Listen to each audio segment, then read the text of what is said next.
Trabajo con las manos frías sobre sacos abiertos y el silencio pesa más que el papel. El sistema me entrega un sobre ya violado, tachado y vuelto a sellar, como si la ausencia tuviera sello oficial. Busco un nombre entre directorios rotos y sé que cada minuto perdido cae en una casa que no recibe nada. Cuando no encuentro al destinatario, la culpa no tiene destinatario tampoco. Enero de 1945, Birmingham, Inglaterra. Zona de comunicaciones del Teatro Europeo de Operaciones de Estados Unidos.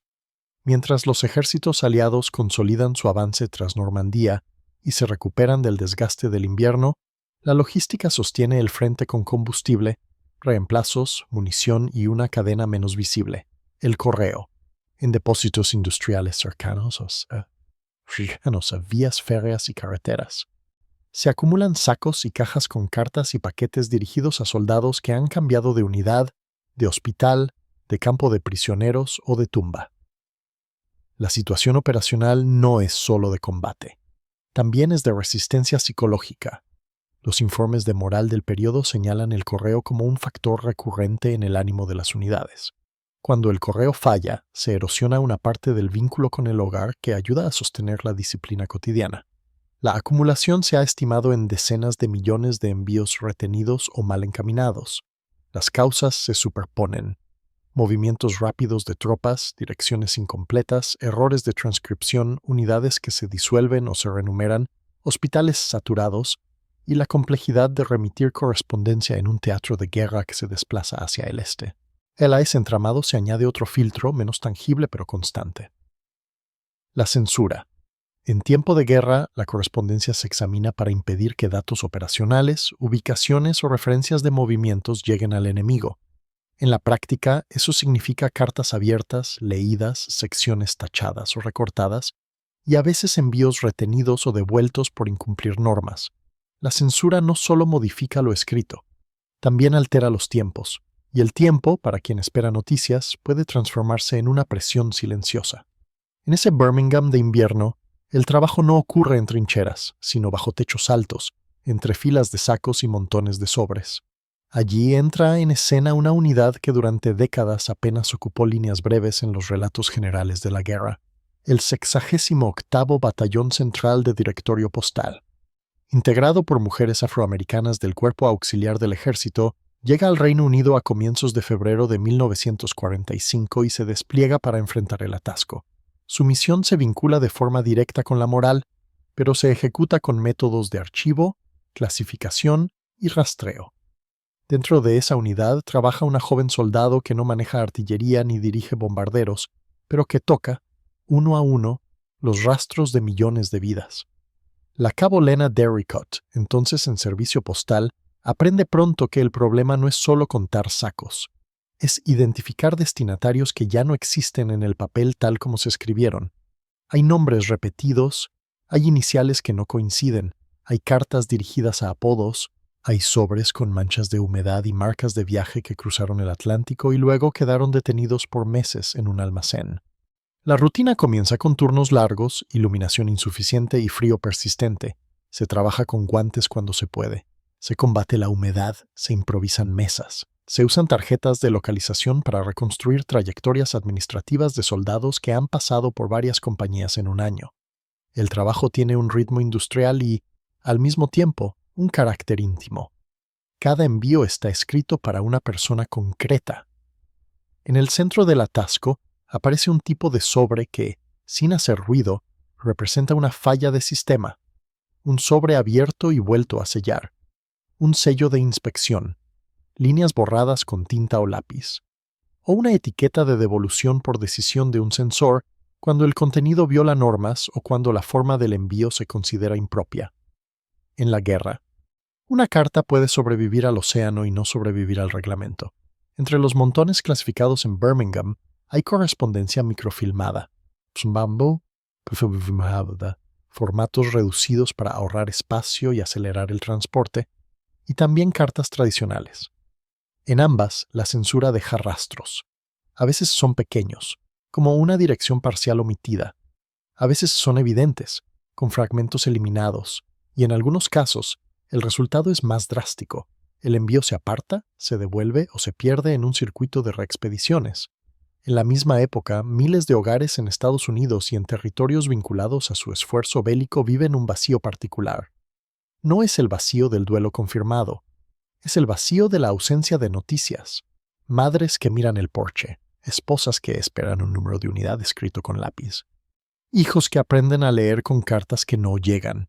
La administración militar intenta mantener el flujo, pero la escala supera previsiones.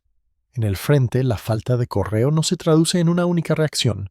Se manifiesta como irritabilidad, distracción, discusiones menores, una caída en la energía durante los periodos de descanso y, en ocasiones, un aumento de pequeñas infracciones.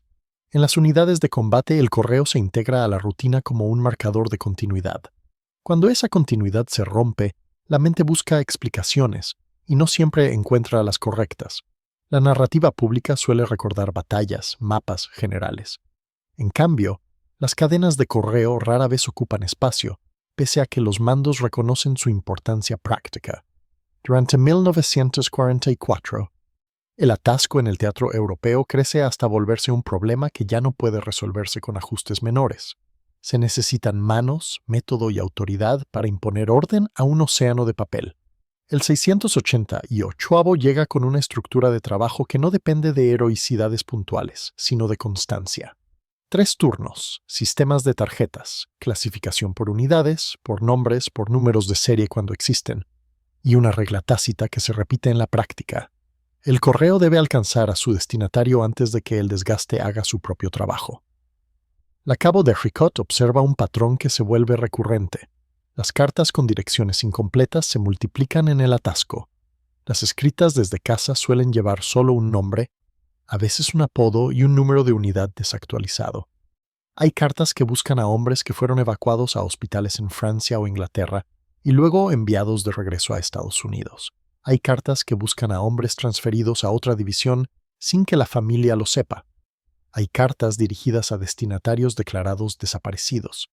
Y hay un grupo especialmente sensible, cartas que, por su contenido, fueron marcadas por censura. En ellas, el censor puede haber eliminado referencias o puede haber retenido el envío por considerar que revela detalles prohibidos. En el papel, esa decisión se presenta como un procedimiento. En la vida, puede equivaler a semanas o meses añadidos a una espera. La censura no actúa de manera caprichosa. Responde a instrucciones. Se busca evitar filtraciones de ubicaciones, nombres de puertos, números de unidades, fechas de operaciones. El problema es que la vida cotidiana insiste en colarse por esas rendijas. Un soldado escribe sobre el barro de un camino, sobre el sonido de un tren, sobre el nombre de un pueblo visto desde una colina. Una esposa escribe sobre un periódico local que publicó algo indebido. Un padre menciona una carta anterior que nunca recibió respuesta. Cada frase puede activar una enmienda, y cada enmienda puede añadir demora, porque el correo censurado requiere pasos adicionales, sellos, reempaques, reexpediciones. En un sistema ya sobrecargado, cualquier fricción se multiplica. A medida que el 688 avanza en la clasificación, el trabajo revela una realidad menos discutida. El correo no es un flujo neutro. Está atravesado por desigualdades y por decisiones administrativas. Las mujeres del batallón operan en un entorno militar segregado, con alojamientos asignados bajo criterios raciales y con presiones de mandos que dudan de su capacidad. Esas condiciones no detienen la tarea, pero aumentan el desgaste. Se exige rapidez con recursos limitados. Se exige precisión con información incompleta. Se exige silencio emocional frente a mensajes que, en ocasiones, contienen noticias de muerte, separaciones o crisis familiares. En ese contexto aparece el episodio que da forma al corazón del problema. No se trata de una carta famosa ni de un documento firmado por un líder. Se trata de un sobreordinario, con marcas de inspección, apartado en la cadena de clasificación. Una carta escrita desde un hogar estadounidense a un soldado cuyo nombre coincide con otros y cuya unidad está anotada de forma errónea. El contenido, además, incluye referencias que un censor consideró inapropiadas, menciones a un lugar y a un movimiento de tropas que habían aparecido en una conversación previa o en una carta recibida. El censor tacha.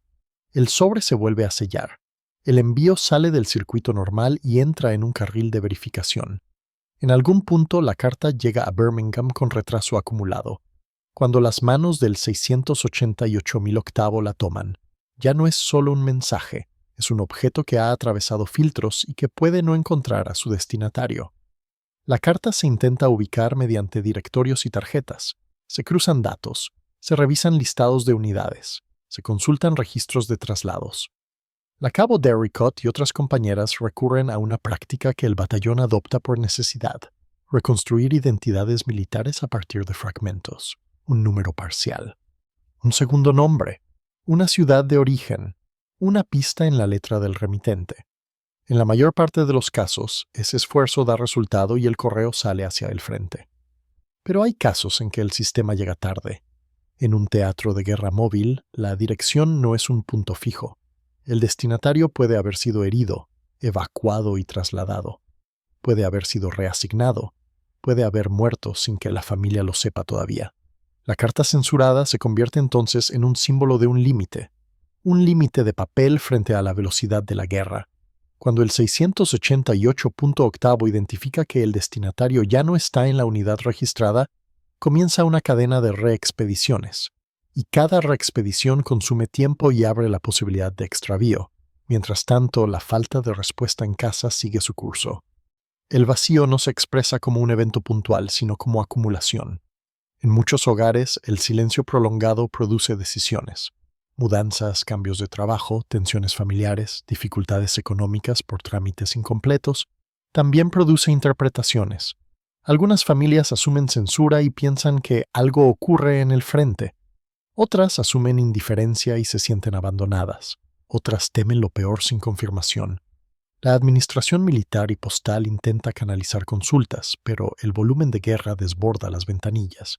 En el frente, una unidad de combate que lleva meses sin recibir correo regular desarrolla un tipo de fatiga particular. No es solo cansancio físico, es un cansancio de sentido.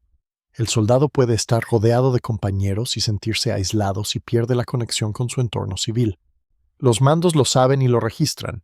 Por eso, el atasco del correo se vuelve un problema operacional indirecto. No altera un plan de batalla en un mapa, pero sí la cohesión diaria que permite ejecutar órdenes con menos fricción. En una compañía que rota entre posiciones, el correo funciona como una pausa mental. Sin esa pausa, las tensiones internas encuentran otros cauces. A finales del invierno y comienzos de la primavera de 1945, el 688.000 acelera su trabajo. Se establecen metas agresivas, se reorganizan pilas por prioridades, se separan paquetes perecederos o sensibles, se implementan sistemas de control para evitar que el mismo saco vuelva a ser reclasificado una y otra vez. El progreso es medible en toneladas y en sacos vaciados. También es medible en momentos menos cuantificables. Cuando un soldado abre un sobre que llevaba meses detenido y vuelve a pronunciar el nombre de su pueblo. La carta censurada, sin embargo, ilustra que no todo se resuelve con velocidad. Hay correspondencia que llega cuando ya no hay un destinatario vivo o localizable. Hay cartas que, por decisión de censura, vuelven a casa con marcas que nadie en la familia entiende del todo. Hay cartas que quedan en archivos porque el remitente ya cambió de dirección o porque el sistema decide conservar el envío como prueba administrativa. Esas cartas no se entregan. Y lo que representan no es solo un fallo logístico. Representan un desfase irreversible entre dos tiempos, el tiempo del hogar y el tiempo del frente. En los meses siguientes, el impacto de la normalización del correo se observa en testimonios dispersos y en el propio reconocimiento militar de la tarea. No se celebra con desfiles masivos durante la guerra. Se asume como servicio. El 6.888 continúa su misión y luego se desplaza al continente europeo para seguir con operaciones de correo en Francia. La historia institucional registra su eficiencia y sus condiciones de trabajo, incluyendo depósitos fríos, iluminación pobre y la convivencia con plagas en almacenes abarrotados. El batallón no se define por una batalla, sino por haber sostenido el lazo más elemental entre el frente y el hogar. La consecuencia inmediata es administrativa y psicológica. Se reduce el atasco, se estabilizan los tiempos de entrega. Se incrementa la probabilidad de que el correo alcance a unidades móviles antes de que cambien de sector. La consecuencia menos visible es una mejora gradual en el ánimo de tropas que se habían sentido olvidadas. La correspondencia no elimina el miedo ni el cansancio, pero vuelve a introducir una continuidad. Una carta puede contener malas noticias y aún así cumplir una función: confirmar que el mundo civil existe y recuerda. La carta censurada que no llegó queda como una pieza más entre millones, pero su lógica se repite. En ella se condensan las limitaciones del sistema. Un sensor actúa para proteger operaciones. Un circuito postal se complica. Una unidad en el frente espera. Un hogar interpreta el silencio. El resultado no es una escena dramática aislada, sino una torsión lenta. Cuando el correo falla, la guerra se filtra en las casas de un modo distinto. No con explosiones, sino con ausencia de papel. Tras la rendición alemana en mayo de 1945, el correo sigue siendo un problema, ahora con repatriaciones, hospitales y desplazamientos masivos. La censura se ajusta y luego se reduce, pero el legado material permanece en sobres con marcas, recortes y sellos de inspección. Durante años, muchas familias guardan esos restos sin comprender del todo su origen. Algunas cartas aparecen décadas después, en archivos, en colecciones postales o en lotes recuperados por casualidad. No siempre es posible reconstruir el camino exacto que siguieron. Sí es posible entender que en el centro de una guerra industrial, la comunicación íntima dependía de una cadena de decisiones humanas. La cabo Lena Derricott, como tantas otras mujeres del 688.880, regresa a una vida civil en la que su trabajo rara vez se menciona en ceremonias. La memoria pública tarda en incorporar su contribución. Cuando llega el reconocimiento, lo hace en forma de monumentos, menciones oficiales y homenajes institucionales que buscan corregir omisiones largas. Pero para comprender su impacto no hace falta un acto. Basta observar el mecanismo. Millones de cartas detenidas, una unidad asignada a resolverlo y la relación directa entre correo y moral en el frente. La historia de la carta censurada que nunca se entregó no es la de un secreto decisivo ni la de una operación famosa. Es la de una infraestructura invisible y sus fallas. Es la de una guerra que impuso controles sobre las palabras y, al hacerlo, cambió sus tiempos. Es la de mujeres que, en depósitos fríos de Birmingham y luego en el continente, ordenaron el caos de nombres y de unidades para devolver a los soldados una parte mínima de normalidad. Y es la constatación de que, incluso cuando el sistema funciona, siempre queda un margen de pérdida. Un sobre que no encuentra manos, un hogar que no recibe una respuesta. Un silencio que, sin necesidad de estruendo, pesa sobre una unidad entera hasta que el flujo del correo vuelve a abrirse.